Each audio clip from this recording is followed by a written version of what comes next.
It is time for Streetwise with former chief of the New York City Sheriff's Department, former chief of the Seagate Police Department, retired New York City detective, Time Warner Public Access Media Award, Joe Franklin Super Excellence in Broadcasting Memory Lane Award, New York Veteran Police Association Streetwise Productions, host of Streetwise, Mr. Lou Telano.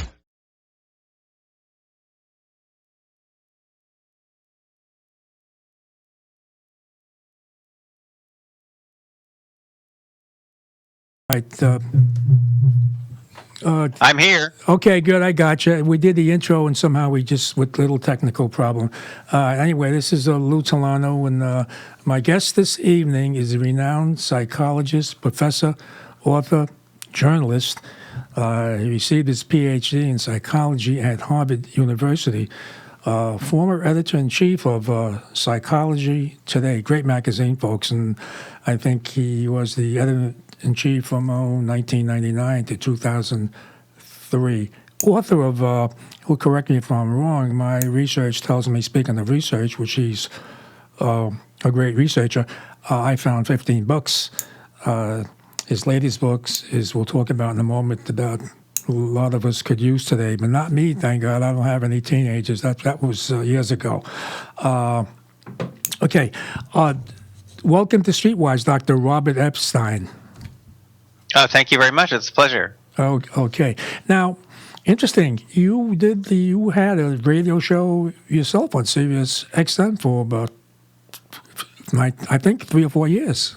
Correct? Yes, I did. And before that, I had one of the first internet talk shows. There was a network. The first internet talk show network was called IATA, and I had one of those shows on that very first network too. So I love radio. Oh, well, good. So why did we lose you? We could use you. Why? I watch your interviews and interesting and your knowledge. Well, how do we get you back? Is to be a radio talk show host again? Or you make me an offer. Oh, okay. Make you know. Very good. That's Sure. a great answer. Okay, I'll pass that around, by the way. Folks, I just want to tell you some of the guests that Dr. Robert Epstein has interviewed. I'll just touch on a few of them. Laura Bush, that's George W. Bush's second Bush, or Bush Jr., some people call him, is the First Lady. Jimmy Carter is a president that I would like to forget, but I'm saying that, not my guess. Tipper Gore, and you had Jamie Lee Curtis on, but did she tell you her real name is Jamie Lee Schwartz? No. Her name is actually Curtis. It's her dad changed his name. Tony Curtis changed his name, but her name is really Curtis. Yeah. Oh, it is. Yeah, I know. Of course, he's from my old neighborhood, Lower East Side, and we went to the same high school, but he was in front of me, way ahead of me. Right. And we knew him as, of course, his father had a tailor shop on the Lower East Side. We knew him as Bernie Schwartz. Sure. Which you know. Okay, before there's a heavy subject that I do want to touch on, and but I have to ask you this: why did you? You said you're definitely a scientist, and from what I can see. How did you get into? Why did you choose to be, I guess, a research psychologist? And why you have such a great interest in that? Well, it just caught my attention in college. I was too lazy to do all the homework in my math and physics classes, and psychology not only was it interesting to me, but it involved a lot less homework. Really? Oh. So I just got kind of caught up in the field. I mean, it is interesting because it's about why we all do and think and say what we do and think and say. Right. And that's interesting to everyone. We're all psychologists in a sense. Yeah, not to brag, but I call myself a street psychologist. So I don't have your degrees, but dealing with people for so many years, and I could pretty much, and which you're very familiar with, use a lot of body language, which is very, I think, extremely helpful in my police work, in my other life. So, well, law enforcement officers, they're supposedly very, very good at detecting lies as well, and that's a real skill. Yes. Speaking of lies, I have to talk about this. We have a witness, whistleblower, I guess, allegedly to testify in regard to the impeachment, or the Democratic side has putting together an impeachment process. Now, this so-called whistleblower, from what I see, it's from what they gave us, it's like hearsay. But if they were a legitimate, say, witness to what they're alleging, how would you be able to determine if that witness, he or she, is credible? Well, in this case, we don't have to look very hard, because President Trump, actually released a detailed summary of the call in question, and the detailed summary confirms exactly what the whistleblower was saying. So we don't have to look very far for confirmation. Oh, so then actually we don't even need that person if that's what we could judge by. We may not. It's possible we don't need that person at all. That's right. So in other words, his statement, he would. Some people, when I say some people, I sound like Omar, Congresswoman Omar. Some people, might interpret that as a high crime or misdemeanor, or what's your thoughts on that, or evidence or something they can use for an impeachment? To me, it's just a normal conversation that I think presidents have done forever. Your thoughts on that, Dr. Epstein? Well, these days, everyone thinks while they're wearing a badge that says what party they support. So there's so much partisanship that it's very hard to think clearly about these issues. I personally, I'm with the founders. I'm with Thomas Jefferson. I'm with George Washington, who vehemently, vigorously opposed having a two-party system in the United States. They said it would lead to strife. It would lead to faulty thinking. It would cause conflict. They said, as long as this country exists. And unfortunately, they lost that argument, and we now have a two-party system. And everyone at this point just believes what the party line is. All I can say regarding the issue you've raised is the whistleblower complaint is important in one sense, and that caused some discussion, and that caused the White House to release this detailed summary of the phone conversation. And now we kind of have to go from there. I mean, there is no question that the president did repeatedly ask the president of the Ukraine to investigate the Bidens. So that's now a matter of fact. Now, correct. Whether that's an impeachable offense, well, as you know, impeachment in this country is really a subjective matter. It's entirely subjective, and the House is controlled by the Democrats, so they might in fact impeach him. The Republicans control the Senate, so they will not remove him from office, and that'll be that. So we're wasting, again, like the Mueller hearings, we're wasting all this time, money, and energy, pretty much. And unfortunately, the real criminal here, in my opinion, is partisanship. Yes. The criminal is having a two-party system, which, again, was vehemently opposed by both George Washington and Thomas Jefferson. Jefferson used to make jokes about it. I mean, he thought it was, he thought that he would forego going to heaven if it involves joining a political party. Wow. Amazing. Interesting. Okay, I want to bring up this important thing that you went before the U.S. Senate in regard how big tech or high tech not only can manipulate an election, they already have manipulated the 2016 presidential election, which was pretty much in the benefit of Hillary Clinton. I watched you being interviewed. For the people that did not see, by the way,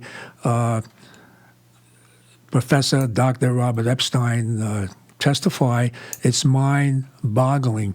And you talk about, like, your next book is about, it's going to be include Google, and that was pretty much the blunt of what you were discussing. Now, how can big tech manipulate a election, and especially a presidential election, Dr. Epstein?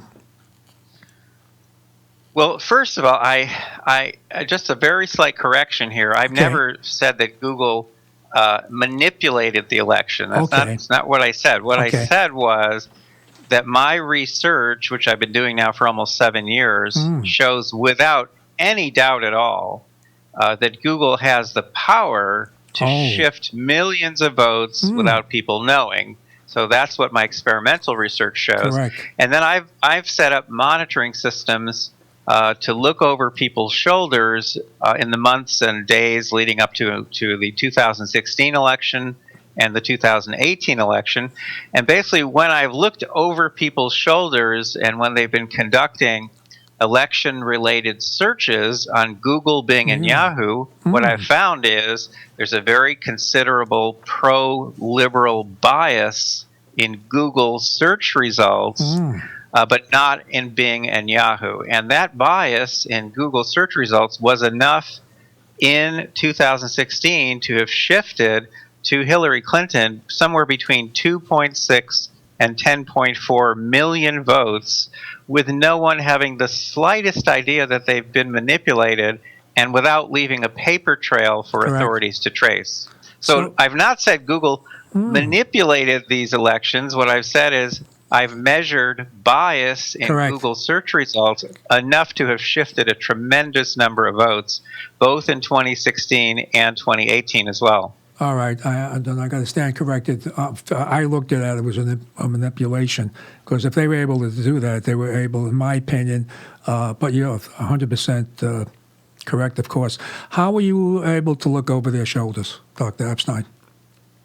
Well, in these monitoring systems, which are the only two monitoring systems so far that have ever been set up anywhere in the world, I did what the Nielsen company has been doing since 1950. I secretly recruited field agents. Nielsen recruits families, of course. And did in 2016, I recruited 95 field agents in 24 states. They were all registered voters. They were politically diverse. And then installed special software on their computers with their permission that allowed my team basically to collect data to look over their shoulders while they were conducting election-related searches on Google, Bing, and Yahoo. So in other words, we had a stream of data coming in 24/7 from the computers of our field agents, and we were able to preserve these searches. Now, normally, they're not preserved. They just when you're doing a search for something on Google, you type in a search term, you get your search results, right? And then you click on a link, and the search results are gone. They disappear. They're not preserved anywhere. The term that people at Google use is they're ephemeral. Ephemeral. It's one of those $2 words, that that says a lot. Ephemeral means, this content appears before your eyes. It's generated just for you, generated on the fly just for you. And then it impacts you, and then it disappears, and it's gone forever. And you can't go back in time and reconstruct it. So I built monitoring systems to preserve ephemeral content, to preserve ephemeral experiences. And it turns out that those ephemeral experiences, as my research shows, they can shift opinions on any issue. They can shift votes, purchases, beliefs, attitudes. And the people at Google know this. They know this, and they use this power deliberately. One of the leaks to the Wall Street Journal last year was an email in which someone at Google said, "Hey guys, how can we use ephemeral experiences to shift people's opinions about Trump's travel ban?" So people within Google, they know they have this power, and they use this power, and I'm the first one anywhere to have measured this power quite precisely and to have built monitoring systems to catch them, Wow. to catch, to preserve these ephemeral experiences and catch Google basically shifting opinions and votes. But I don't say, I've never said they manipulated these elections. That's a little different. That's a little heavy. I know. That was heavy on my part. Yes. Yeah. Yes. I go pretty far, but I don't go that far. Okay. Okay. But they were able to shift votes. Let's use your term. They're able to shift votes. Because one of the things you did say is that they'll target, for an example, an independent voter or someone that hasn't decided, and they can somehow shift that vote to where they want it to go. Am I correct on that? Yes, in fact, you've really raised a key point. The people who are most vulnerable to this kind of manipulation, this kind of influence, I should say, are the people who are undecided, the people who are independent. They haven't yet made up their mind. And I've shown in controlled experiments that biased search results can easily shift 20% or more of undecided voters up to 80% in some demographic groups. So this is not a subtle effect. This is an extremely powerful form of influence. And there's some creepy aspects to it. Number one, people can't see the bias in search rankings, so they can't see the bias. So in other words, this is a subliminal kind of influence. And what's even creepier is the very, very tiny number of people who can see the bias, who spot the bias, they notice the bias, they shift even farther in the direction of the bias. So merely being able to detect the bias doesn't protect you from it at all. So they can go beyond that, in other words. That's right. Yeah, they can go. So the point is that Google, I calculated based on the level of bias that I measured in 2018, I calculated that Google might have shifted in 2018 upwards of 78.2 million votes. Wow. Now, that was a midterm election, so those votes would have been spread across hundreds of elections nationwide. But still, that's a lot of votes. Now, in 2020, I've calculated that if Google and the other big tech companies like Google, if they all support the same candidate, between them, they can shift 15 million votes to one presidential candidate with no one having the slightest idea that they did so, and again, without leaving a paper trail. Wow. Now, you went before the U.S. Senate. Actually, what was their response when you just this was your analysis, this was your findings? What was what are they going to do about it? Yeah, for the most part, their response was partisan. And of course, that's the problem. That's in my opinion, that's the real criminal in Washington now, is partisanship itself, because the Republicans, obviously, they were paying very close attention, and Senator Ted Cruz, who chaired the committee, he was very interested in what I was saying, and he had me repeat things to make it clear what I was saying, and he praised me quite a bit, and the Republicans on that committee were all pretty much saying that they were interested. They were interested, and they believed every word I said, but the Democrats did not. Now, why is that? That's because these companies in Silicon Valley are huge donors to the Democrats. Google was Hillary Clinton's largest donor in 2016. And it's because, in general, these tech companies support Democrats. So the Democrats don't want to hear what I'm saying, even though what I'm saying is true, even though, again, the methods I use, they meet the very highest standards of scientific integrity. And even though I myself am not a conservative, I was a Hillary Clinton supporter, still the Democrats do not want to hear what I'm saying. And Hillary herself, for just recently, falsely stated to her 25 million Twitter followers that my work has been debunked. That is false. My work has never been debunked. Oh boy. So what was your response on that on your Twitter page? On your Twitter, I should say. Well, I mean, I have a few thousand followers. I know. I can't reach her 25 million I know that's followers. True. Okay. Well, so I can't have a real debate with her on Twitter because she's got 25 million followers. I have 72,000 followers. So is that amazing? I think. What can you give us an example how they do that? How does Google search?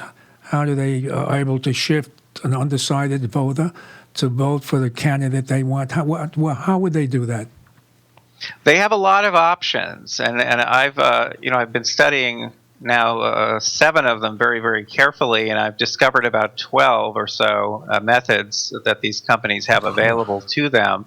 But one of the simplest techniques is to flash search suggestions at you. You know, when you start to type a search term and they flash some suggestions at you, that's called autocomplete. And one of the simplest ways they can support a candidate is to suppress negative search suggestions for their candidate, but to allow negative suggestions to appear for the other candidates. So in 2016, for example, if you typed Hillary Clinton is on Bing or Yahoo, you got a long list of phrases like Hillary Clinton is the devil, Hillary Clinton is sick, Hillary Clinton is, evil, and so on.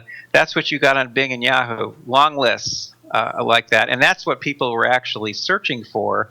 But if you typed Hillary Clinton is on Google, what you got was Hillary Clinton is winning, Hillary Clinton is awesome. That's it. That's all you got. So that, it turns out, is a very simple way to shift votes among undecided people. We've shown in experiments that just by manipulating those search suggestions that you flash at people, we can turn a 50-50 split among undecided voters into a 90-10 split with no one knowing they have been influenced.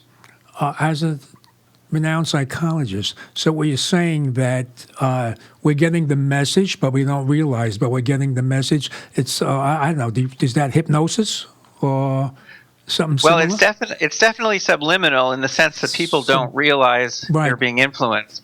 Here's the way it works, by the way. If someone types in Donald Trump is, and they show you a list of search terms, and one of those search terms, even one, if one of those search terms is negative, so Donald Trump is an idiot, let's say. Right.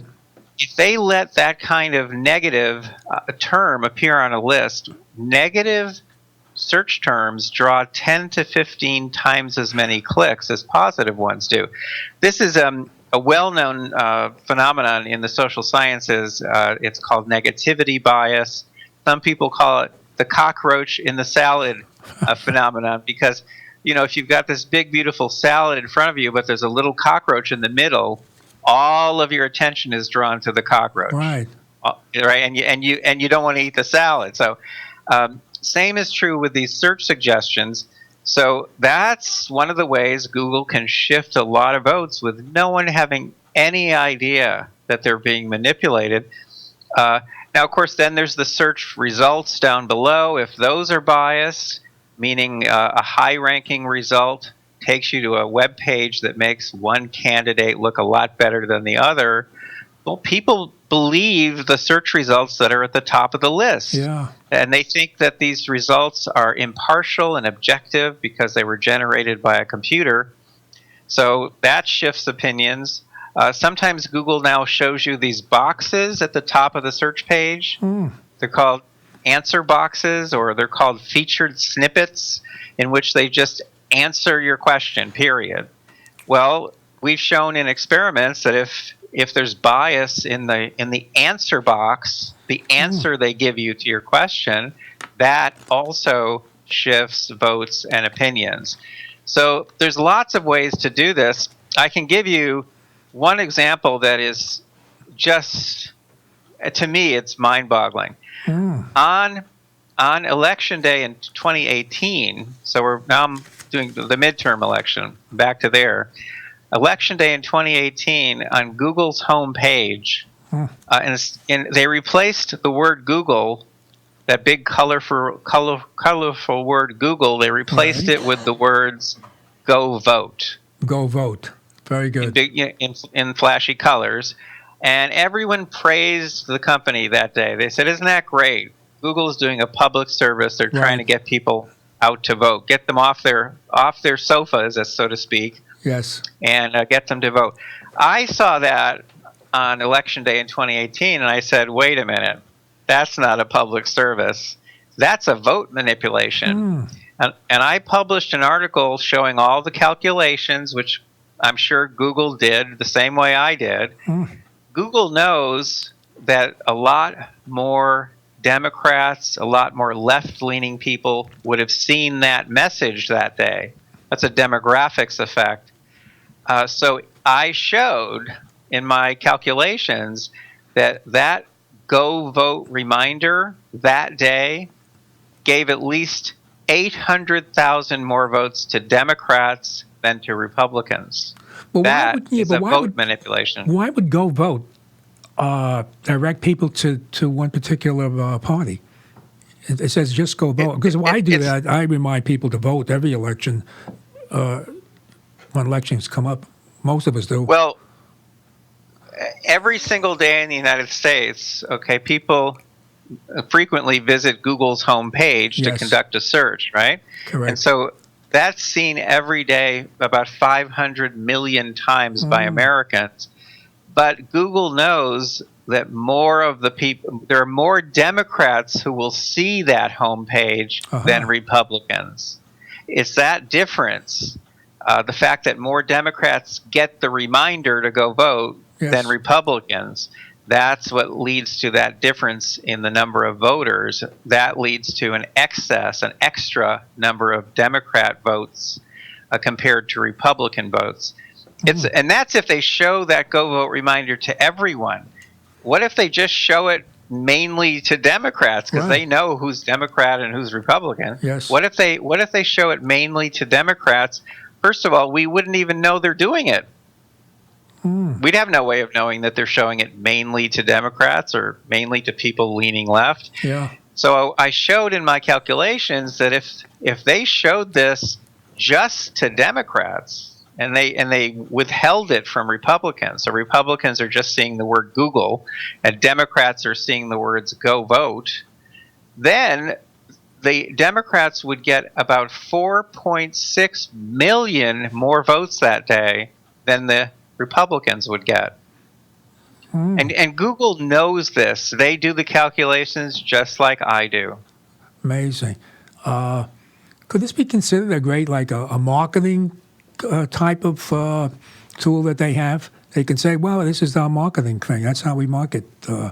Because people, which we hire people to market certain things, and we do target particular and certain groups. That's right. In fact, all marketers do targeting. You're quite right. There's no question about that. But under law in the United States, if you do any kind of marketing or targeting that supports one party or supports one candidate, you're supposed to declare that if it has a financial value over a certain amount of money. If you fail to declare it, you're breaking the law. And in this case, these very subtle ways in which Google supports one party or supports one candidate, they can be considered violations of campaign finance laws in the United States.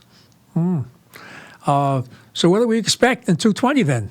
If they've done this in 216, 218, and with and you're out there speaking of whistleblowers, you're letting people know about this, and what would it affect them? What they say, just don't give it them. They're just going to do their go vote reminder again to America. Well, remember these manipulations of theirs are invisible. So if there are no monitoring systems in place, then they'll get away with it. And then they will shift they'll shift millions of votes. We'll never know they did it.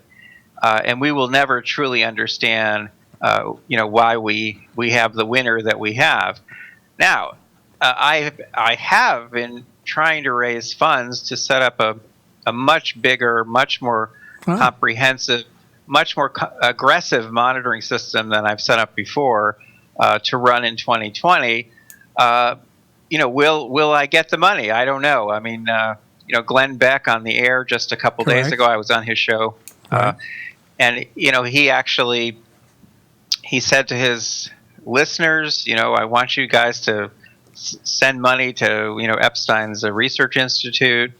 Then he said he wanted me to send him a letter, and he wants to send this letter, he said, to all the talk show hosts in the country, which would include you. And he said he wants to have a day when all the talk show hosts go on the air and raise money so that I can set up a very large scale monitoring project. And again, that was Glenn Beck's doing. Dennis Prager, another very prominent talk show host, he's holding an event in October to try to raise money for this monitoring system.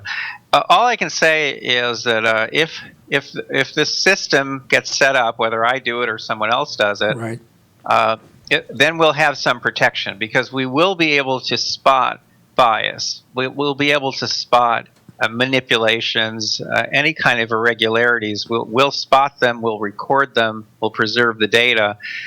If there are no monitoring systems in place, we'll never know what happened. We'll never know what hit us. And let me tell you that the best possible result of setting up a big comprehensive monitoring system would be that these companies just back off, and they don't mess with our election, and we actually have a free and fair election. Talking about the tech companies, obviously, the big tech companies. Big tech companies, exactly. Yeah. That would be a real success on my part. If we get a big monitoring system going, we announce that it's running, and we find that these systems, that these companies, these tech companies, are showing fair results, that they've backed off, that they're not trying to influence anybody.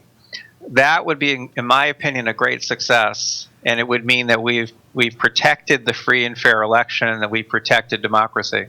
Well, folks, we all want to protect democracy. Dr.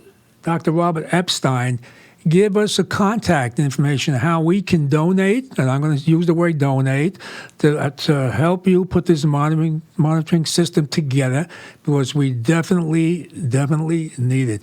How would someone want to do that? They want to they want to be a volunteer or contribute funds to your monitoring system, which I think we desperately need. Where would they go? I appreciate that very much, that you're helping in this way. I don't know what to say. I'm very, very appreciative. If your listeners, your viewers want to help in this project, want to support this project financially or otherwise, or they just want to learn more about my research, they can go to mygoogleresearch.com, just mygoogleresearch.com, and that'll take you to a page where again you can donate, or there are links there to dozens and dozens of articles that I've written on the subject, to my research papers. There's also a link there to my congressional testimony. I testified back in July, and there is a link to my congressional testimony. I think it's the 7-minute video. And then you can get a link also to a kind of 15-minute give and take between me and Senator Ted Cruz, because I say he did take a very strong interest in what I'm doing. Well, that's on the YouTube. Well, you probably know that. That's on the YouTube right now while we're speaking. No, I didn't. I did not know that. The links that I have are to It actually shows you and Ted Cruz having the conversation with you. When I saw that, and that's why I asked you that question before we went on the air. I did ask Dr. Robert Epstein, if he was subpoenaed or was a volunteer. And he told me he volunteered, and I thought that was great because America has to know that. We don't know that. Well, I was at election night at the Hilton Hotel in New York because I'm a member of the press, and I seen the press, which we all know. It really was my first indication, real big indication, that the press was doing exactly what you're talking about. What they're doing, something that was invisible, but it was visible because they were lying in our face. They were telling us, for an example, Hillary is leading in Virginia. And they forget that we all have iPhones today, if you're out there. We'll just compare it while we're there, and we saw Trump was ahead in Virginia. And then it caused a little ruckus there with the audience that were there and the press, because everything the press was doing that night, well, actually, like Donald Trump would say, we were getting fake news in our face. It wasn't even invisible; it was visible, and which they're still doing now, obviously.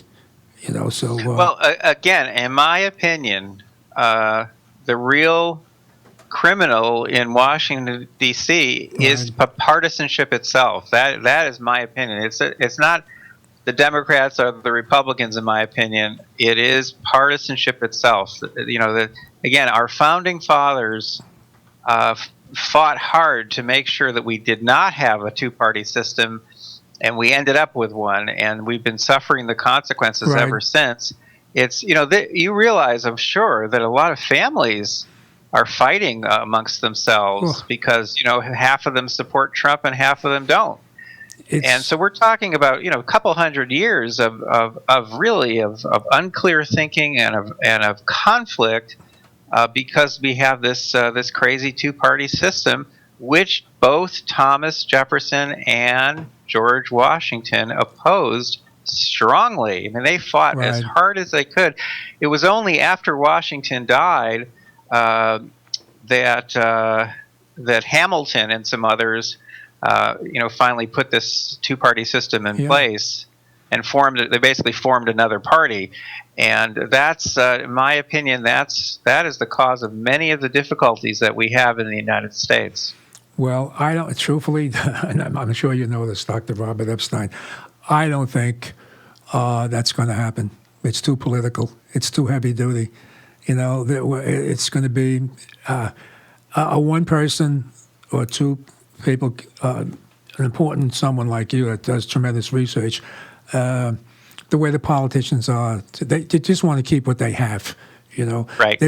My analysis of both sides of the aisle, that they have a love-hate relationship. So, and it'll never happen. They'll stick together on that. So it'd be great. It would be great to do that. But it'll be kind of tricky. But the point you brought up before, it's the first time in my lifetime that I've seen families like you had mentioned, family, friends, not even talking to each other, discussing things to each other because of, and I have to say this, I've never seen this happen with any other president than Donald Trump, where families are arguing. We just, you're voting for that way, you're voting that way, fine. Where I was born and raised, you just went down the line, you voted Democrat because that's the way it was, Well, look at it another way. You and I are having a good, solid discussion here, and we obviously respect each other. And you and I have different politics, right? But we are talking to each other. We're talking to each other with respect, and that has been largely lost in the United States. Correct. In my opinion, that partisanship has gotten much worse under Trump. Now, between you and me and the wall here, I mean, I actually know people in the Trump family, and so I have no problems with individual members of that family, not at all.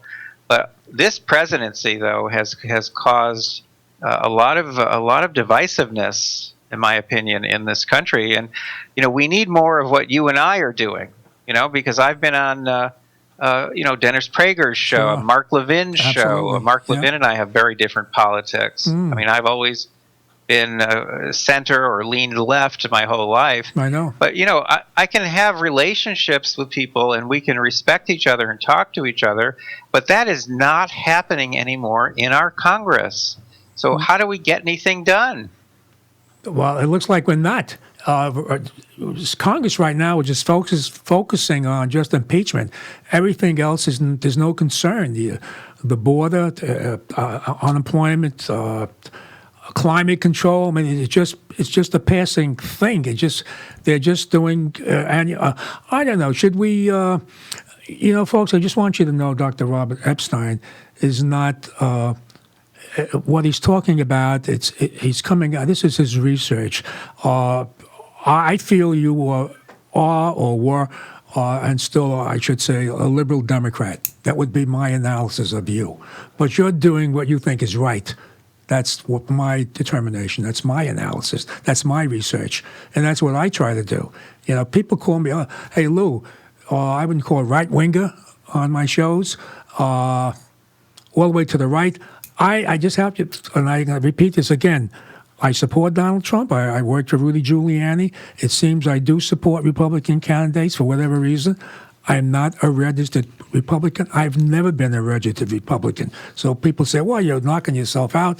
With Trump, you must be a real right-winger. I says, first of all, I don't even know what that means. I really can't determine what that means.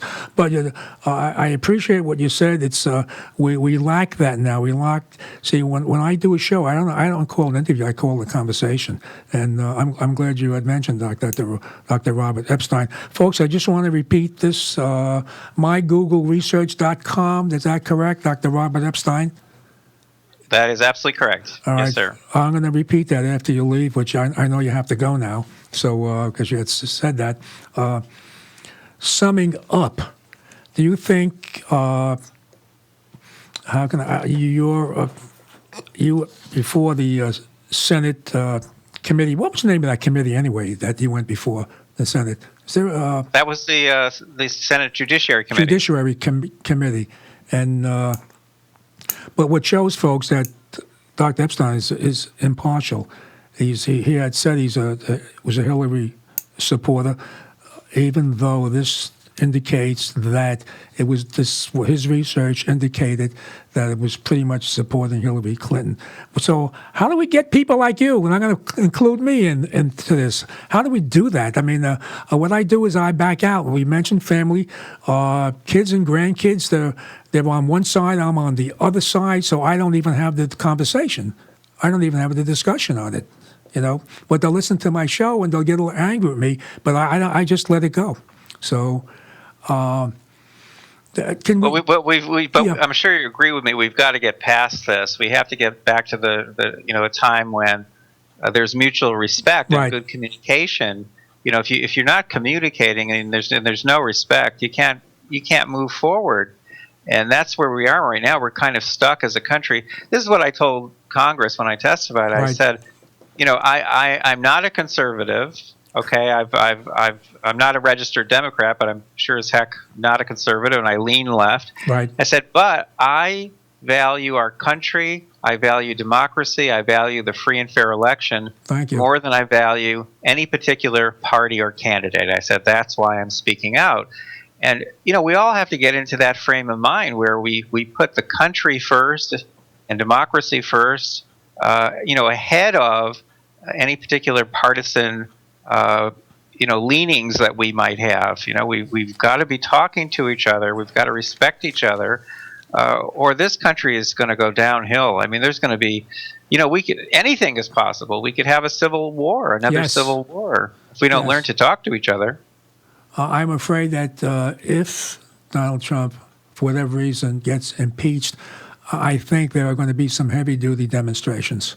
Well, I think there could be violence, of course. Yeah. That's exactly what I mean. I didn't want to go that far. I think there will be, and I hate to use the word revolution, So, but I could see that on Twitter, which you look at and I do, some of the people are saying if he gets impeached, keep your powder dry.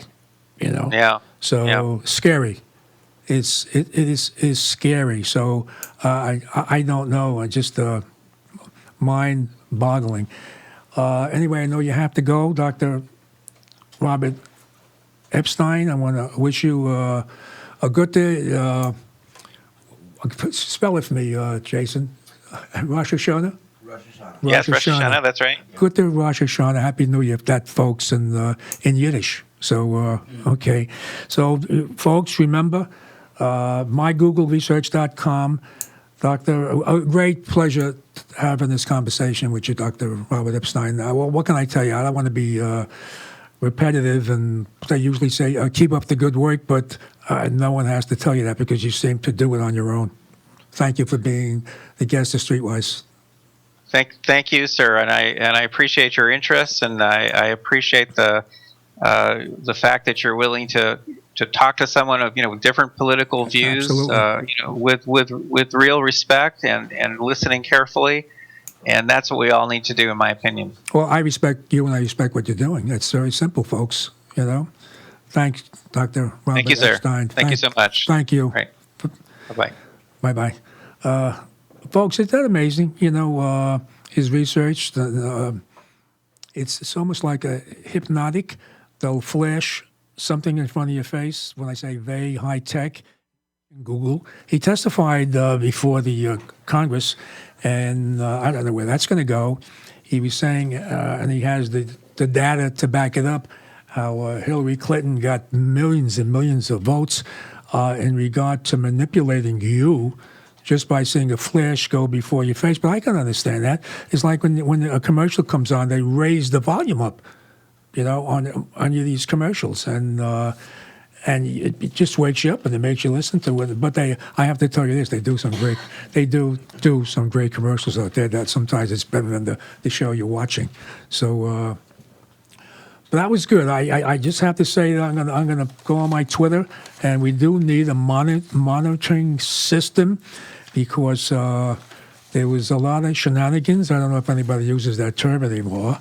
In regard to the voting system that we have here in this country. I seen it firsthand in New York.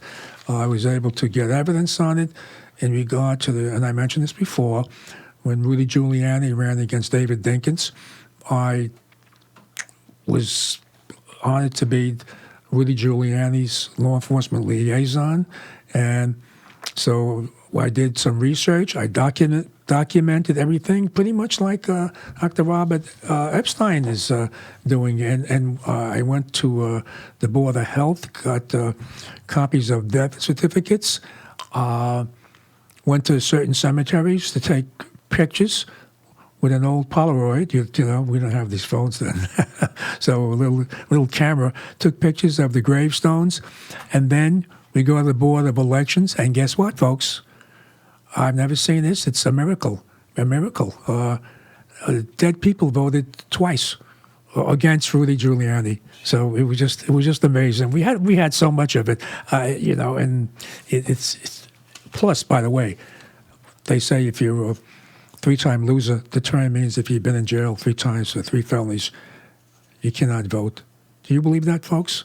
When were you at an election school or whatever where you vote and you've seen somebody do a background check on anybody or take their fingerprints or run them through the system to see if they were arrested at any time?